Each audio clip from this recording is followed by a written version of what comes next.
¿Qué tal, amigos? Bienvenidos. Es viernes en Noticias 22 y estamos todo el equipo muy contentos para compartirles muchísima información. ¿Cómo está, Rafael? Mi querido Weyman, amigos del auditorio, muy contento de saludarlos y esta noche vamos a tener un programa variopinto hablando de ciencia. Karen Rivera. ¿Qué tal, amigos de Noticias 22? Vamos a hablar de la interpretación científica de la novela Frankenstein y qué tiene que ver esta novela con el origen de la vida. Tenemos música, Juan Arturo Brennan, música y cine. Música y cine, hola colegas, ¿cómo están? En efecto, la música cinematográfica. Tenemos de invitado hoy a Carlo Aillón, que es un muy interesante e importante compositor mexicano, que además se especializa en componer música para cine y medios audiovisuales. Va a hablar del oficio y de otras cosas. Ya que estamos hablando de cine, Julio López, ¿qué novedades tenemos? Los estrenos del fin de semana y el cine japonés invade las pantallas mexicanas. Con esto y mucho más. Comenzamos.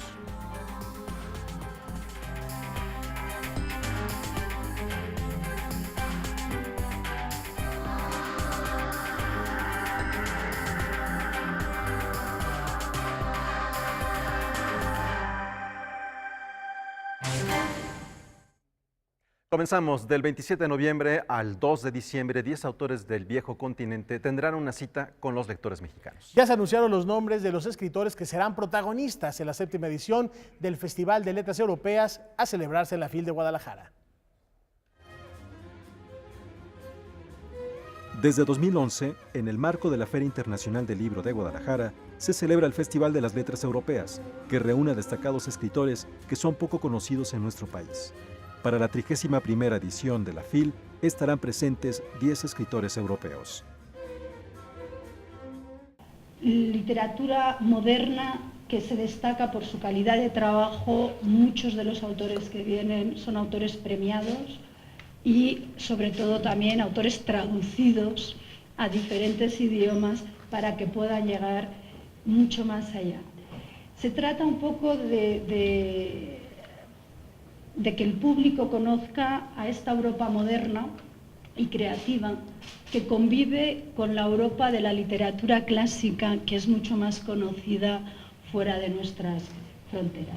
Estos autores no solamente tienen un diálogo entre sí, tienen un diálogo entre pares de cara al público y tienen la posibilidad de entablar ese diálogo con el público que nos visita en la Feria Internacional del Libro de Guadalajara, sino que también se les lleva a diferentes preparatorias y bachilleratos del estado de Jalisco, a lugares incluso muy remotos. Los autores son José Luis Peixoto, de Portugal. Él ya ha estado en la FIL y este año presentará su más reciente novela traducida al español. Carolina Ronskit, de Suecia. Marta Sanz, de España. De Italia, Tiziano Scarpa presentará su libro Aforismos, que actualmente traducen en el Instituto Cultural de Ante Alighieri. Goran Vojinović, de Eslovenia, dará a conocer el libro Yugoslavia, mi tierra. De Rumania, Mircea Catarescu traerá Solenoide. Antonia Michaelis, de Alemania, es conocida en México, pues sus libros los ha publicado el Fondo de Cultura Económica. De Francia está Muriel Barbery, con La vida de los elfos. Tome Viringa, de los Países Bajos, vendrá con 2 libros, y de Finlandia estará presente Sala Simuka, cuyos libros han vendido derechos de traducción a 45 países. El Festival de las Letras Europeas en Guadalajara nos ofrece también una oportunidad de cooperación entre México y la Unión Europea para crear puentes, para crear lazos, para conocernos mejor. Y todo esto en un ambiente de diversidad y de multiculturalidad y con un claro sentimiento de fomentar respeto y tolerancia. Regresar a la palabra contra la barbarie, regresar a la literatura y a los distintos universos creativos de autores pues de países tan remotos como, bueno, gente que aunque vive en Francia, Muriel Barbery, que es de Marruecos, o una autora de Finlandia, que nos dicen que es la autora más traducida en este momento en Finlandia, a la que no conocemos en México. Entonces se nos abre una ventana, 10 ventanas de oportunidad de conocer otros universos, pero esto ocurre cada año. El Festival de las Letras Europeas en la FIL de Guadalajara se celebrará del 23 de noviembre al 2 de diciembre. Y realmente son propuestas muy diversas. Por ejemplo, Rafael, amigos, el italiano, el libro Corpo, son una serie de aforismos inspirados en las diferentes partes del cuerpo del hombre. Y en el caso de la autora de Finlandia, que ya escuchamos, está traducida en 45 lenguas, está inspirada en el cuento de Blancanieves para recrear, a partir de 3 novelas, una historia contemporánea desde la perspectiva de Blancanieves. Bueno, le faltaba el español y ya está en este encuentro de lenguas europeas. Y a propósito también de encuentros editoriales, este es el último fin de semana de la primera edición de la Filuni que les hemos venido reportando en este espacio.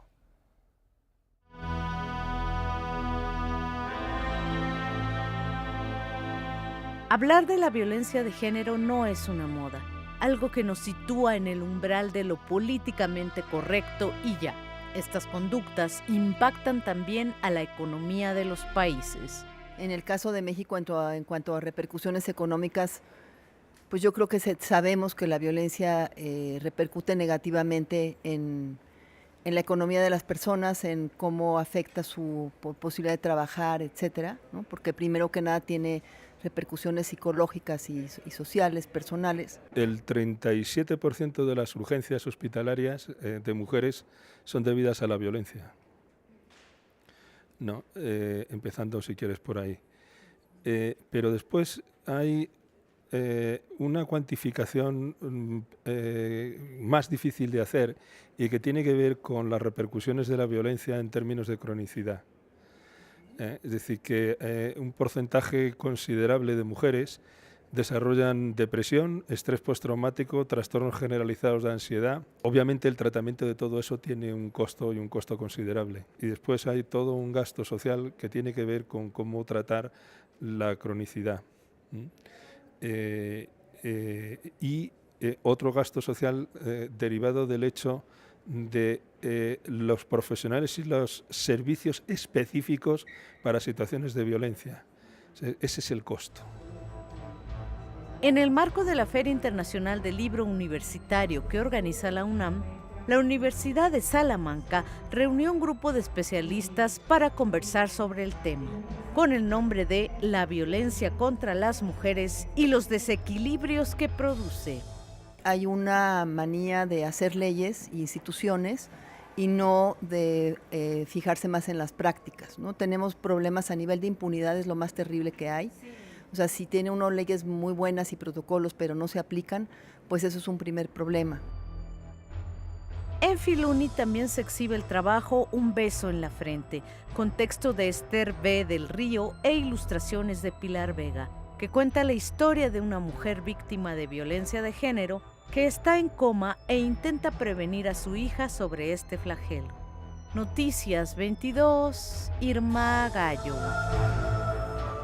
Artista de la piedra y explorador de la quietud y la experiencia contemplativa, Peñalta nos invita a recordar tiempos cuando nos divertíamos viendo las formas de las nubes. De las nubes o de la pared y encontrando en ellas rostros afines.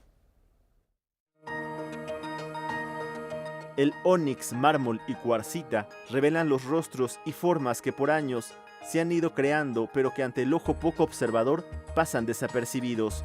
Esta revelación es gracias al trabajo de Peñalta, artista que ha hecho de la piedra su lienzo y de la imaginación su libreta de bosquejos. Aquí con lo que yo propongo, con lo que yo me encuentro, es con la antítesis de lo que son estos tiempos que son muy rápidos y que a veces no nos permiten ya sentarnos tranquilamente a observar y a crear. El maestro Peñalta creo que sublima algo que todos hemos de algún modo hecho desde niños, que son estos juegos de analogías, por ejemplo, con las formas de las nubes o esos juegos que nos hacían de sombras, de manos en la pared y que nosotros buscábamos el animal o el personaje que se escondía detrás de la silueta formada por las sombras, y lo lleva a un extremo, en este caso con las piedras del mármol, ónix. Los personajes y escenas extraídas de la piedra invitan al espectador a crear una narración personal, pero sobre todo a acercarnos a esa materia primigenia. Es la materia de la que provenimos y de lo que somos, ¿no? La naturaleza en sí misma me llama la atención, y qué mejor que el más elemental de todos los objetos en la naturaleza, que es la piedra. Me llama muchísimo la atención desde su textura, desde su misma temperatura. La gente a veces toca las piezas, que quizá no sea lo ideal, pero es que es la curiosidad que da el saber o constatar que se trata de una piedra, de un sílice, de una cuarcita, de un mármol, de un ónix. Y esto es lo que a mí me llama poderosamente la atención. La maestría está en su propuesta, en que tú nunca sabes dónde empieza el artista y dónde termina la formación mineral de miles, millones de años, ¿no? En que sus tintes elegidos, sus formas subrayadas, sus rasgos, pues están ahí perdidos en la nebulosa del dibujo natural de la piedra, que están ahí en esa maraña de líneas, y que incluso hay veces que dices, ya descubrí uno que se le fue a Peñalta, y luego dudas, ¿será que lo descubrí? La exposición Lecturas Pétreas está acompañada por textos que realizaron Josué Ramírez, Luigi Amara y Eduardo Casar a partir de su encuentro con la obra de Peñalta. Una mirada como la que tiene él ahora, que ha estado adiestrando, ha estado disciplinando, sabe descubrir de una forma rápida y creativa y con mucha precisión, porque no son sugerencias, sino son representaciones. Entonces es una cosa muy interesante. Y creo que también por otro lado hace una acción, lleva a cabo una acción. Entonces eso lo hace muy contemporáneo, lo hace un artista conceptual, porque aplica en la acción de encontrar la imagen, encontrar la figura, un acto de levedad frente a la piedra. Lecturas Pétreas permanecerá hasta el 24 de septiembre en el vestíbulo del Foro Polivalente Antonieta Rivas Mercado de la Biblioteca de México. Noticias 22, Alberto Aranda. Momento de una pausa, pero quédese con nosotros porque al regresar vamos a establecer diferentes dinámicas del conocimiento con un objetivo común. Ciencia y literatura para hablar del origen de la vida. Volvemos.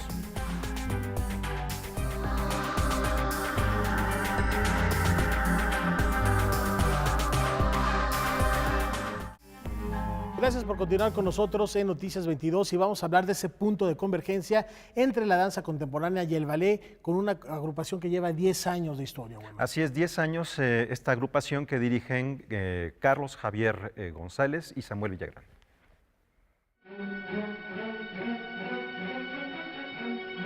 Para celebrar los primeros 10 años de trabajo, la compañía Ballet Metropolitano BMET, creada por Samuel Villagrán y Carlos Javier González, ofrecerán una gala en el Teatro Venustiano Carranza este 26 de agosto a las 19 horas.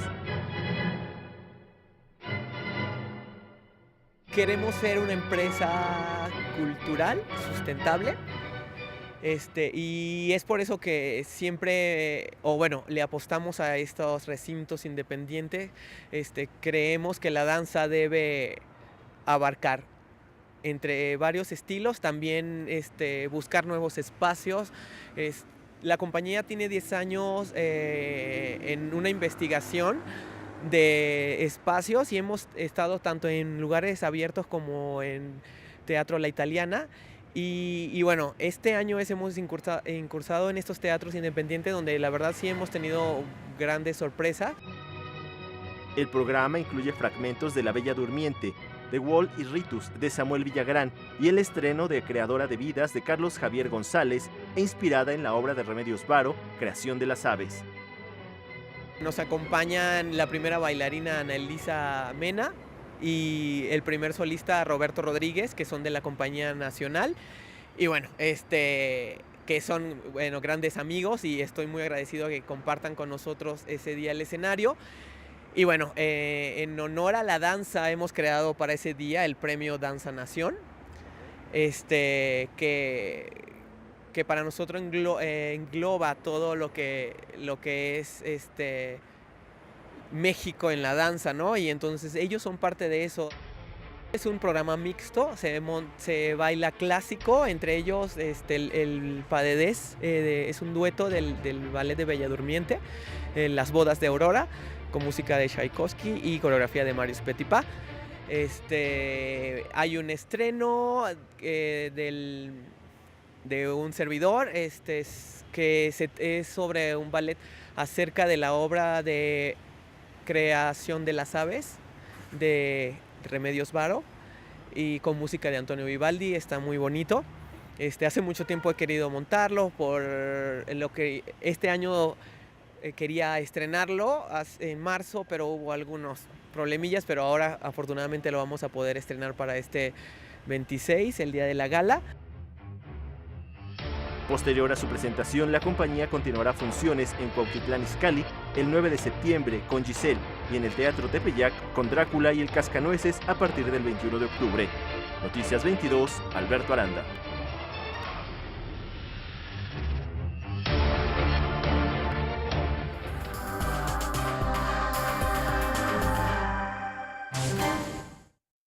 Continuamos ahora con Ciencia. Ya está aquí Karen Rivera, que nos tiene un tema fascinante. ¿Qué tal, Rafa, Weman, amigos de Noticias 22? Pues sí, desde que el hombre tiene uso de razón, se hizo una pregunta fundamental. ¿Qué es la vida?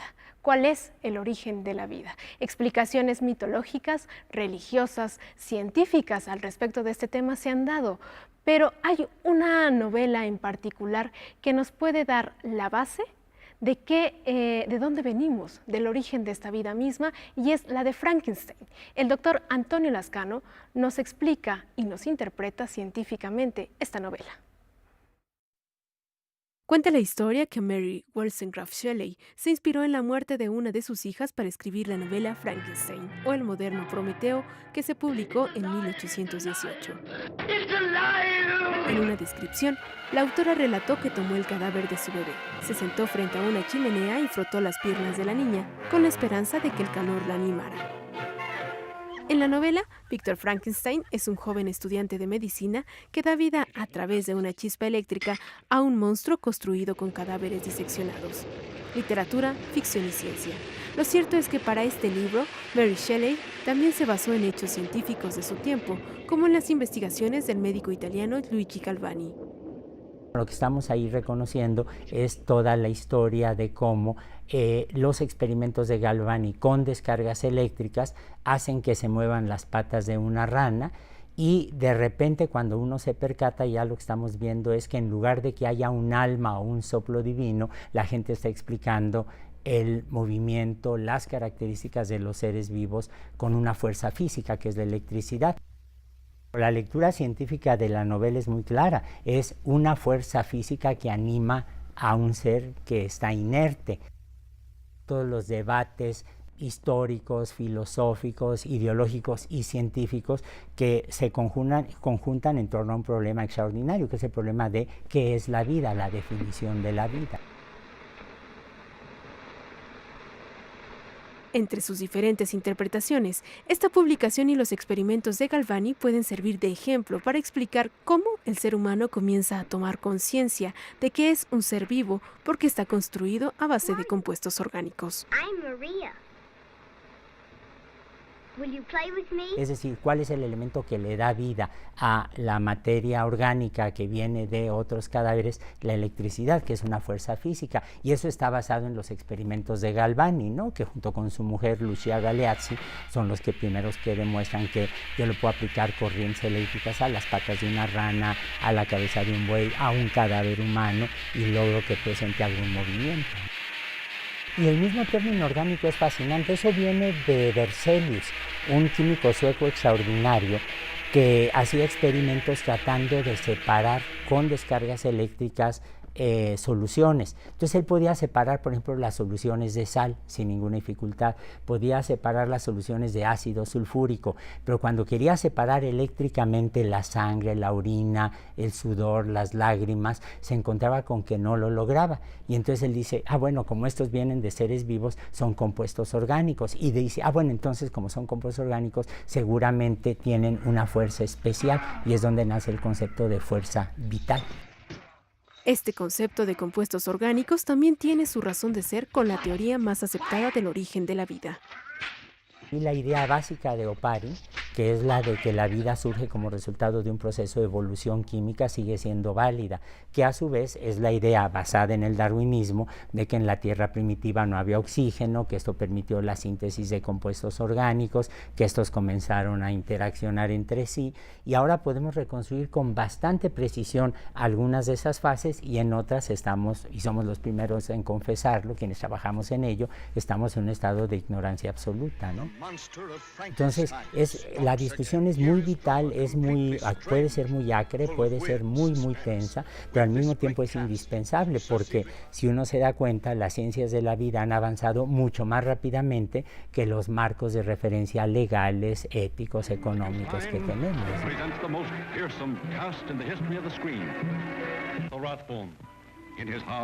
Warm human emotions, in his mind the monster mania, Karloff, rising from the past to spread new terror.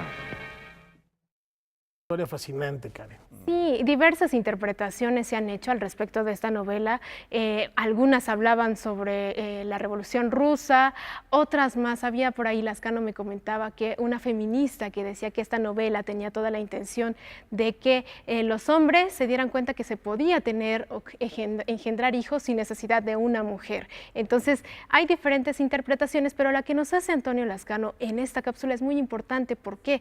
Porque de alguna manera con este proceso histórico se va sembrando un poco la idea de la biología contemporánea, ¿no? La base de la biología contemporánea, y partir de ahí para poder explicar que somos compuestos orgánicos, que venimos de una fuerza física y no necesariamente de un alma o de un espíritu, que es la que genera nuestro movimiento, es fundamental, ¿no? Y también, desde otro punto de vista, estás hablando de esta parte de la ciencia, pero Percy Shelley, el esposo de Mary, claro, alumno del papá de Mary, con el que se escapa con Lord Byron, sí, iba por la pasión de la vida. Su obra era absolutamente de un romanticismo prácticamente no existencialista, pero muy cercano, y que muere desaparecido en el mar Adriático. Mary Shelley formaba parte de un círculo de escritores conformado por puros hombres, entonces también esta teoría del feminismo no es descabellada. No, y Mary Shelley, bueno, también padeció muertes de sus 3 hijos, tuvo abortos, y de alguna manera lo refleja en esta novela, ¿no? Pero bueno, tiene mucho que ver con el conocimiento científico y con el origen de la vida. Muchas gracias, mi querida Karen, un tema fascinante, y hay que releer a propósito de esto, Frankenstein, sí, el Prometeo moderno. Y Weman, ayer platicábamos de los convenios firmados entre Suiza y México a propósito de educación, a propósito de patrimonio cultural, cinematografía, pero hay otro muy importante. Así es, Suiza es país invitado del México Design Week, y además hay una sorpresa que resulta muy entusiasmante si pensamos que el año entrante va a ser México la capital mundial del diseño. Del 4 al 8 de octubre se celebrará el Design Week México, que reúne el trabajo de destacados despachos del diseño y la arquitectura. Este año, Suiza es el país invitado de honor y Puebla, el estado invitado de honor. Es una gran oportunidad tener un país tan importante en la tradición de la arquitectura y el diseño como es Suiza. Igualmente es un privilegio trabajar con Puebla y sus maestros artesanos, y sobre todo con la Ciudad de México, ¿no? Tener estos puntos de encuentro a través de actividades que son en la ciudad y que yo creo que incrementan el valor agregado de las ofertas que hay en esta ciudad, y sobre todo somos un escaparate para la comunidad creativa de nuestra ciudad. Desde hace 9 años, Design Week México tiene un vínculo de colaboración con el Instituto Nacional de Bellas Artes. Por ese motivo, este 2017 se celebrarán 3 grandes exposiciones en recintos de Limba. La primera será 100 años de diseño suizo en el Museo de Arte Moderno. Se trata de una reedición especial para nuestro país de la muestra que se montó en 2014 en el Museo de Diseño Suizo, Museum für Gestaltung, en la que se expondrán por primera vez en México piezas del mundialmente reconocido arquitecto Le Corbusier. En esta exposición también habrá trabajos de Hannes Mayer, que fue uno de los directores de la Bauhaus y a partir de 1938 estuvo en México, donde fue director del Instituto de Urbanismo y Planeación, así como del Taller de la Gráfica Popular. También se verán los trabajos que hicieron en Suiza los mexicanos Uciel Karp y Moisés Hernández. De igual forma, en el Museo Tamayo Arte Contemporáneo se presentarán 2 exposiciones, Visión y Tradición. Por otro lado, inédito, es una revisión de los 100 mejores proyectos que recibió este año la Design Week México, entre los cuales se elegirá un ganador que recibirá un premio económico para su producción. Este año Design Week México es también la antesala de lo que será en 2018 Ciudad de México Capital Mundial del Diseño, título que otorga cada 2 años el Consejo Internacional de Sociedades de Diseño Industrial. Esta es la primera vez que una ciudad de América tiene la designación. Antes lo han sido Torino, Seúl, Helsinki y Ciudad del Cabo. Emilio Cabrero, director de Design Week México, también está al frente de las actividades de la Capital Mundial de Diseño 2018, que comenzarán en marzo en el Palacio de Bellas Artes. Empezamos el 5 y el 6 de marzo con unas conferencias magistrales en el Foro Internacional del Diseño que se llevará a cabo en el Palacio de Bellas Artes. Y bueno, yo creo que esto es empezar con un gran evento en un gran lugar que nos llena de muchísimo orgullo. Bueno, pues se va a poner buenísimo, especialmente, Rafael, porque en estas ciudades en donde ya ha ocurrido esta designación de Capital Internacional del Diseño, se considera de manera intrínseca el diseño como parte del desarrollo urbano. Entonces, pues ya veremos qué ocurre en la Ciudad de México, que me parece que le hace falta. Agendado para marzo. Vamos a hacer una brevísima pausa, al regresar platicamos de cine aquí en Noticias 22.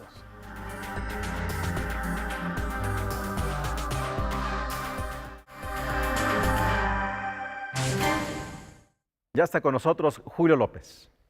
Así es, Rafa, Huemansin, amigos de Noticias 22, muchas gracias. Fíjate que hace un par de años el cine japonés llegaba a cuentagotas, pero desde hace tal vez 5 o 6 años ya empezó a convertirse en una marejada y este fin de semana se realiza la segunda edición del Festival Matsuri. Vamos a ver de qué se trata. La segunda edición del Matsuri de cine japonés apuesta por 7 adaptaciones de manga a live action y una cinta de animación de culto. Este año, Cinemex ofrece un catálogo nutrido de diferentes géneros, dirigido principalmente a los jóvenes y adultos nacidos en las décadas de los 80s y 90s. En este sentido, el Matsuri 2 lo estamos enfocando totalmente hacia los millennials. Estamos buscando películas que fueron un manga importante en Japón y que se hicieron en live action. Tenemos un anime, sin lugar a dudas un clásico anime que se llama Akira. De ahí nos vamos al horror. Nos encanta el horror japonés. Tenemos una afinidad importante porque en México nos gustan mucho las películas de horror. Títulos populares como Gintama, Tokyo Ghoul y I Am Hero son adaptaciones que los fans del anime agradecerán. Sin embargo, existen opciones como Kodomo Tsukai y Kumoman, cintas de terror y comedia respectivamente, que pueden ser disfrutadas por un público no tan de nicho.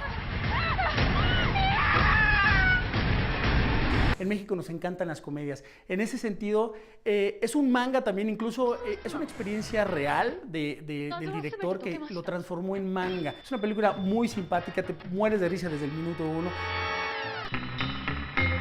El catálogo de este año incluye 2 cintas de Seijun Suzuki, director especializado en películas del género yakuza, y uno de los trabajos que marcaron un antes y un después en el mundo de la animación, por su complejidad y altos niveles de producción.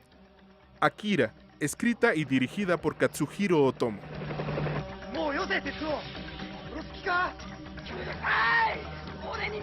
Cuando escogimos el tema de cine de acción de Suzuki, es un director que fallece este año 2017 y a manera de homenaje muy simbólico de parte de Cinemex, buscamos estas 2 películas que son Vagabundo de Tokio y Marcado para Matar. Son 2 películas muy importantes del 66 y del 67.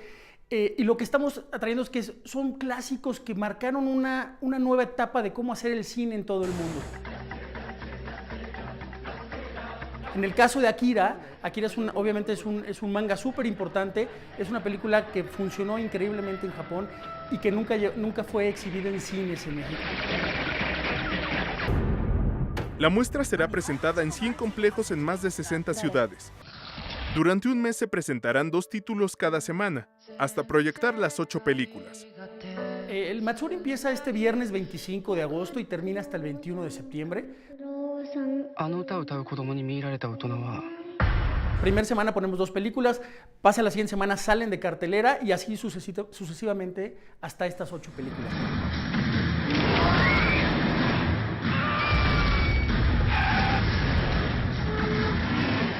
Las proyecciones se llevarán a cabo del 26 de agosto al 21 de septiembre. Pueden consultar cartelera en la página que aparece en pantalla. Para Noticias 22, Fernando Salinas.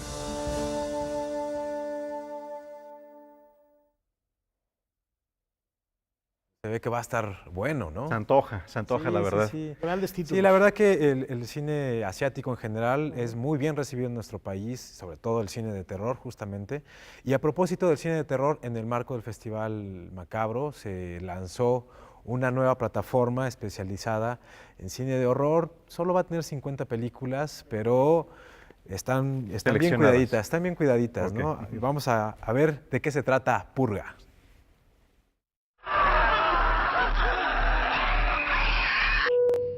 Bienvenidos a Purga. Gracias por volar con nosotros. En el marco de la 16ª edición del Festival Macabro, lanzan Purga, la primera plataforma de video on demand especializada en cine de terror, un manjar de sangre y vísceras solo apto para verdaderos fans del género.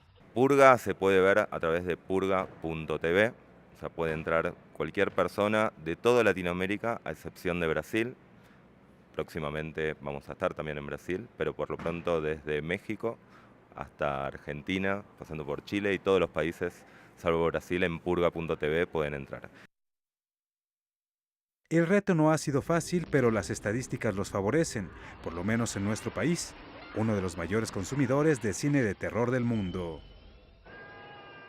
Creemos mucho en toda esta tendencia de los on demand, obviamente que liderado por Netflix, pero creemos que el entretenimiento cada vez es más independiente y más individualizado, y en ese sentido creo que queda un espacio para plataformas que estén especializadas en segmentos específicos. Apuestan por un cine diferente, dejando de lado las superproducciones de Hollywood.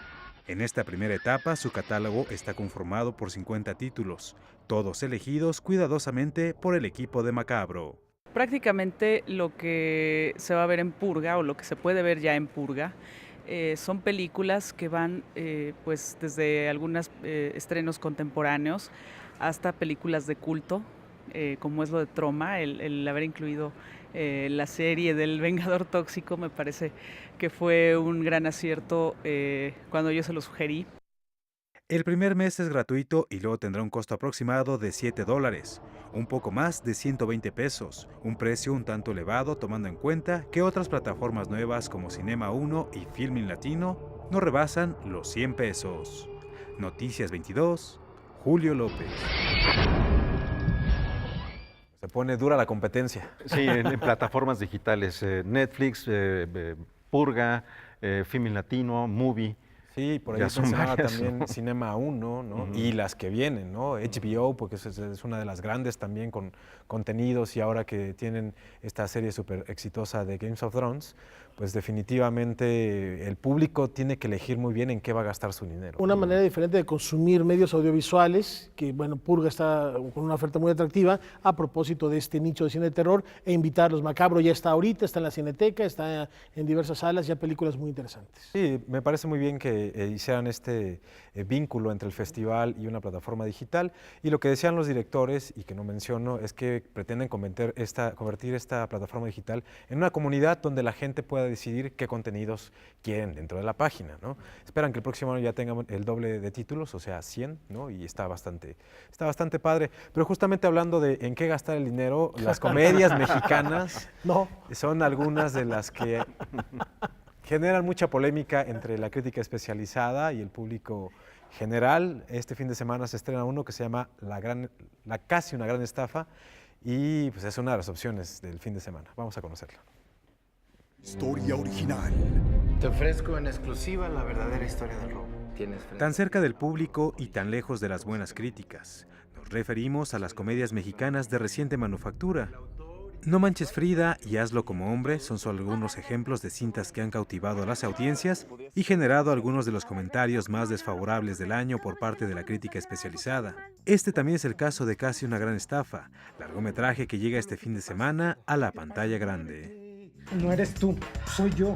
Estás terminando y con título de película chafa. La expectativa es pues, que tenga cierto éxito popular, ¿no?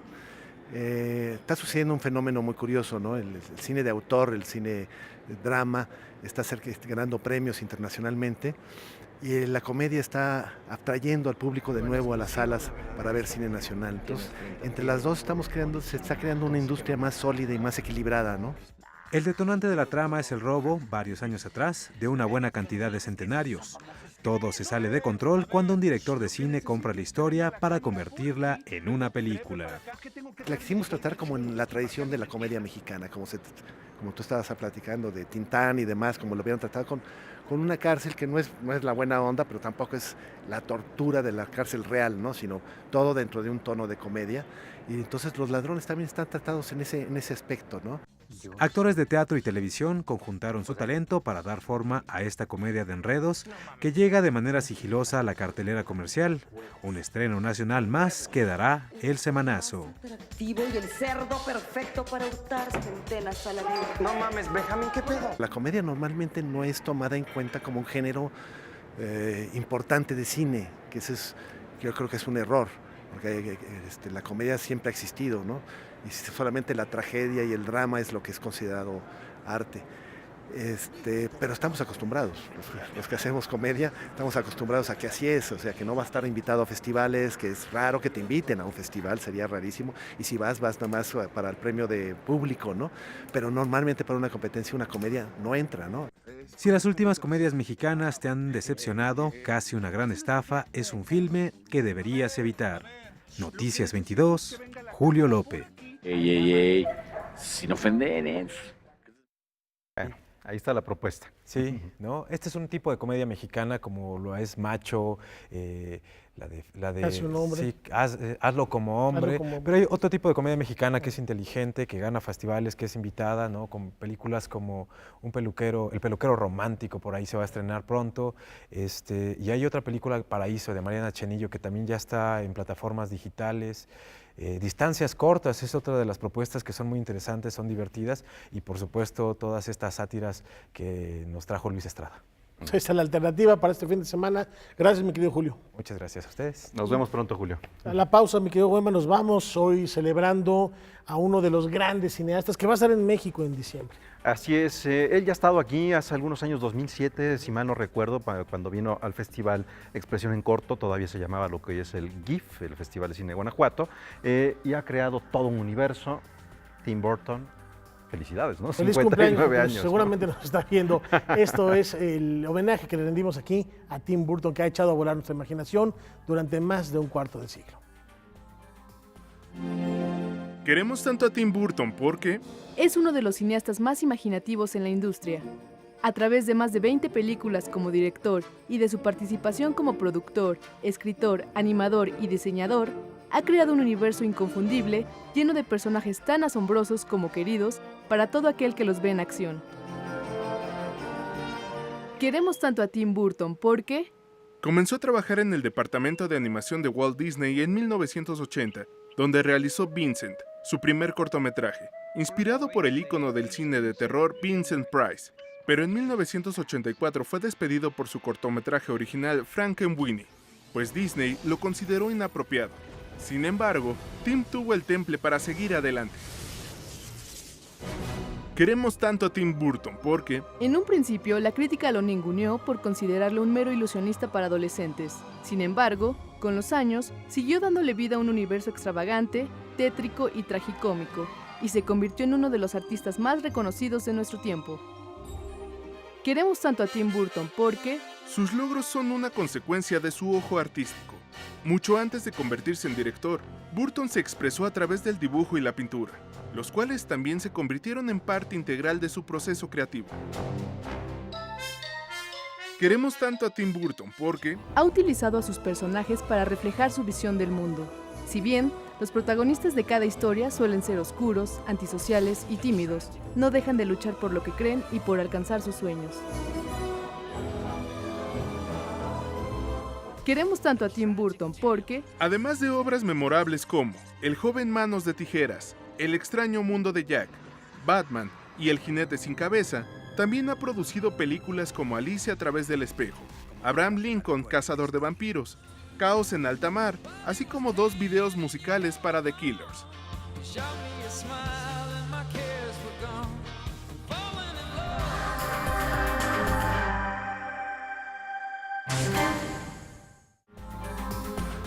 Tenemos aquí en Noticias 22, el Salón de la Plástica Mexicana nos demuestra que la obra escultórica de Salvador Pizarro es sólida y fuerte. Y que es capaz de resistir inclusive los avatares del tiempo.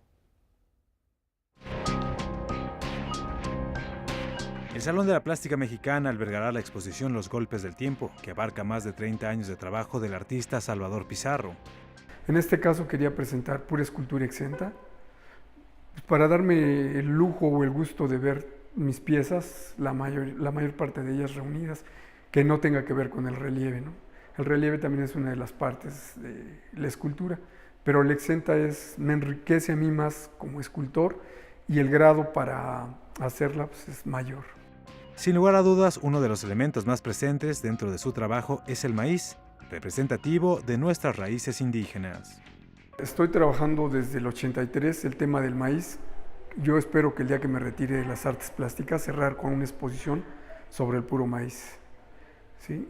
También la estoy trabajando en grabado y en pintura. La exposición está integrada por una serie de piezas trabajadas en diferentes formatos, como madera, cantera, mármol y ónix. Yo tenía el sueño, la intención de verlas todas juntas, ¿no? Entonces se me hizo tener la oportunidad de reunirlas, la mayoría, faltaron otras por lo mismo que el espacio no es muy grande, y escogimos lo que tuviera que ver más con lo que quiero comunicar. Arte figurativo y expresionista convergen en la exposición Los Golpes del Tiempo, que permanecerá abierta hasta el próximo mes de septiembre. Noticias 22, Julio López. Pues es viernes de música, ya está con nosotros Juan Arturo Brennan. Hace un momento nos anunció, a propósito de su invitado, un compositor que también incursiona en el mundo audiovisual. Juan Arturo, adelante, buenas noches.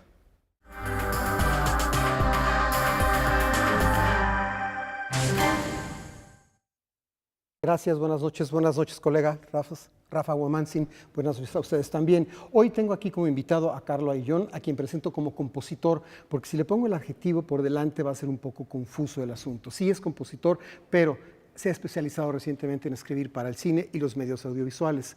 Y además es guitarrista y sigue tocando, que eso es fantástico. Y nos va a contar al rato con quién y cómo sigue tocando. Carlo, bienvenido. Muchas gracias, Juan Arturo, un honor. El tema de hoy es música de cine. Dije lo que dije al principio porque hay muchas veces, a ti te da a constar, que presentan a la gente, mire, él es compositor de cine. ¿Estás de acuerdo en que no va por ahí o no estás de acuerdo? No, pues estoy de acuerdo que un compositor pues es una profesión.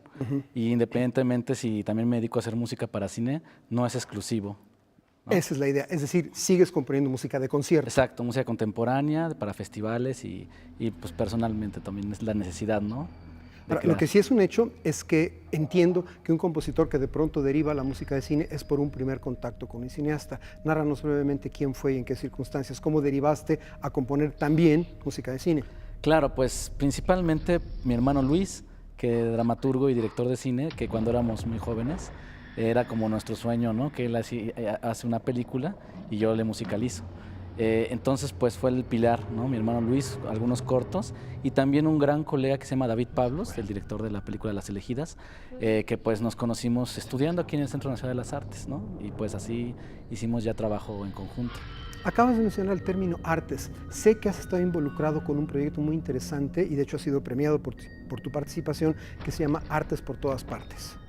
Bueno, eso fue hace cerca de 10 años, ¿no? Que el gobierno de la ciudad hacía una convocatoria y pues fue un proyecto seleccionado de compositor y guitarrista y donde di varios conciertos, giras y fue una actividad muy padre, muy bonita. ¿Fructífera para ti y para las comunidades a las que atendiste? Claro, porque es llevar música de concierto a diferentes comunidades en todo el país, ¿no? Y diferentes, pues sí, socialmente diferentes. Tu música y tu nombre y tu presencia ya se internacionalizaron. Fuiste invitado a Cannes, básicamente por los méritos de tu soundtrack, de tu score, perdón, para Las Elegidas. Sí, cuéntanos un poco qué pasó en Cannes. Pues fue increíble porque me dejó el avión, al último no llegué al estreno, pero al siguiente día vi la película con Guillermo del Toro y pues fue padrísimo, estamos ahí platicando, ¿no? Eso fue como la cereza del pastel. Pero sí, la invitación se te hizo porque había llamado la atención tu score para Elegidas, ¿cierto? Claro, así es, pues al equipo de Las Elegidas, realmente el equipo creativo de Las Elegidas, entre ellos la música, fuimos invitados y pues increíble la recepción de la película en Cannes, 10 minutos, me parece, estoy exagerando, unos 6 minutos de aplausos, y la película pues tuvo excelentes críticas, entre ellas la música, también la mencionaron en muchas revistas. Por cierto, muy merecidas esas críticas, la película Las Elegidas, si no la han visto, véanla, además de que como producto cinematográfico es de muy alta calidad, habla y nos habla de un tema que nos es muy cercano, que nos es importante y que nos es muy urgente. Si no la han visto, vean Las Elegidas y óiganla también. Ahora, Las Elegidas además fue nominada para un Ariel aquí y para complementar también tu música para Las Tinieblas, ¿sí? Lo importante, lo que me gustaría que me platicaras es qué han hecho estas nominaciones y tu presencia en Cannes por tu carrera. Vamos a hablar de cosas prácticas. Claro, pues estoy muy agradecido que me nominen porque uno lo hace, pues el trabajo día a día, y el score de Las Elegidas es para órgano, orquesta de cuerdas. Es otra música minimalista que propongo para esta película. En el caso de Las Tinieblas es mi campo, ¿no?, de la carrera, es música contemporánea. Entonces fue una exploración tímbrica muy interesante con la orquesta de cuerdas y el proceso fue sofisticado, fue complicado también. Al igual que Las Elegidas, son dos scores totalmente distintos y que nominen, la academia que nomine estas dos que tienen diversidad, o que son muy diferentes, pues la verdad me siento pues muy contento, ¿no? Ahora, eso es desde el punto de vista estrictamente profesional. Te voy a replantear la pregunta, ¿qué ha hecho por tu carrera en el sentido de, una nominación, otra nominación? Ojalá que me digas que sí. ¿Te llovieron encargos o cambió un poco tu perfil en el mercado? Porque también hay que vivir de eso. Claro, pues digamos que muchas personas me contactan, ¿no? Para ver carpetas, algún corte y pues me imagino que si me hubieran dado el Ariel me hubiera salido más, ¿no? Claro, y siempre un Ariel es una moneda de cambio más, exactamente. Más interesante. Esta es una pregunta que supongo que a todo compositor que se especializa en música para cine se la hacen. ¿El encargo de escribir para una película en particular te limita, te libera o no te cambia tu enfoque hacia la composición? Afortunadamente he tenido trabajo con directores que me dejan también proponer.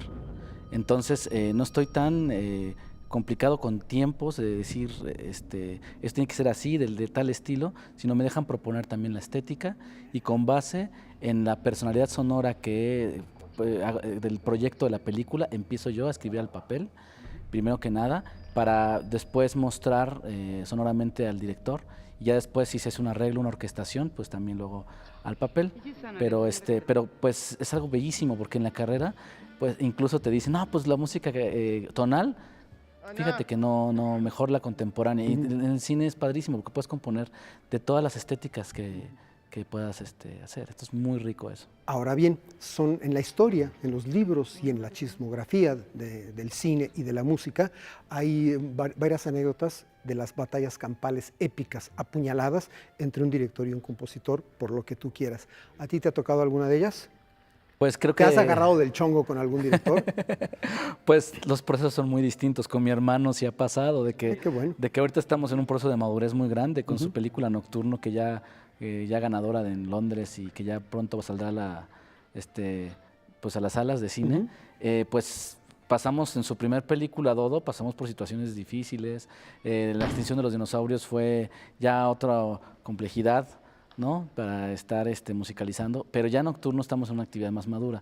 Con David Pablos, que pues prácticamente nos conocemos de hace más de 10 años y que he musicalizado pues muchos trabajos de él, también hemos tenido situaciones de madurez y que a veces tenemos que, pues como dos creativos que van creciendo en su quehacer artístico, pues a veces hay que hacer algunos cambios y eso nos ha tocado. Nótese qué elegante eufemismo utilizó, situaciones de madurez. Me encanta. Brevísimamente, para concluir, Carlo, ¿en qué estás metido ahora específicamente en composición para cine o medios audiovisuales? ¿Cuál es el proyecto de música fílmica? Pues estoy en 2 películas. Una se llama Feral, de Andrés Kaiser, y otra se llama Vivir, de 5 directores. Entonces estoy ya en el desarrollo de la música de estas películas. Además tengo 2 documentales en puerta. O sea, estás trabajando para 4. 4. Y pues, de hecho el documental de Toy Viveros, Café, que ahorita está... Ya está exhibiendo. Se está exhibiendo. También es música que compuse, que obviamente me fui a la región de Coetzalan, Puebla, para componer con músicos indígenas. Les aprovecho para comentarles que vayan a ver a la Cineteca. También estamos viendo si trabajamos con el mismo director, otro documental. Ojalá que así sea. Por mí es todo. Antes de despedirme de Carlos, les voy a recomendar una vez más, no dejen de ver la película Las Elegidas, cuya música la hizo Carlo Ayllón, y también este interesante documental reciente que se está exhibiendo ahora, Café, cuyo autor es Hatuey Viveros, además de director es el fotógrafo, y la música también es de Carlo. Carlo, mil gracias por estar esta noche con nosotros. Ojalá que nuestro público se acerque a tus películas como compositor invitado hoy, que son de sus directores, y que las disfrute y que valore tu música, que realmente es muy interesante. Muchísimas gracias, Juan Arturo, por la invitación. Gracias a todos por estar aquí esta noche en Noticias 22. Nos vamos a despedir viendo algunas imágenes de Las Elegidas y escuchando a la vez la música de Carlo Ayllón. Colegas, buenas noches a todos. Noticiero el lunes.